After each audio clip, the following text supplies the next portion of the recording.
Organizzat, strutturat, dixxiplinat u empatiku. Dawn huma l-kwalitajiet li jispikkaw fl-14 il-Prim Ministru ta' Malta skont l-opinjonisti Andy Ellul u Robert Musumeci f'kummenti ma' One News fil-jum li Robert Abela ħatmun tal-pajjiż. Jiena kelli l-opportunità li nara Robert jaħdem anke bħala avukat fil-qrati tagħna.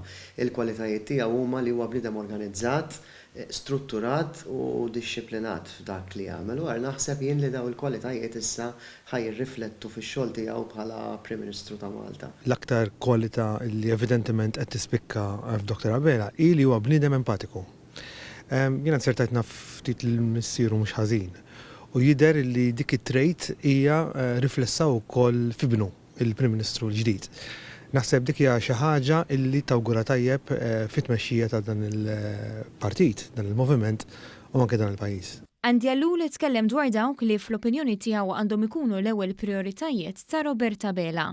Naħseb li l-ewwel prioritajiet għandhom illi ikompli jitwettaq il-manifest elettorali tal-Partit Laburista. Naħseb ukoll Dr. Abela bħala Prim Ministru ta' Malta ħajkun qed jenfasizza fuq l-għaqda fil-Partit Laburista u anke l-għaqda fin-nazzjon.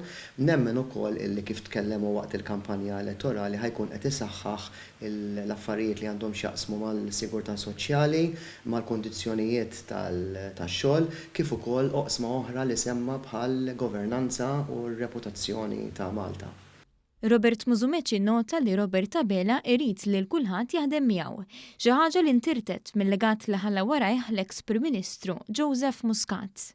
L-idea illi jipprova jġib li kulħadd flimkien. Mhuwiex importanti bħalma lna ngħidu issa dawn l-aħħar snin minn fejn ġej, iżda huwa importanti ħafna destinazzjoni fejn tassew iridu naslu. Naħseb li Dr. Abela din il-mira hija ben ċara f'moħħu.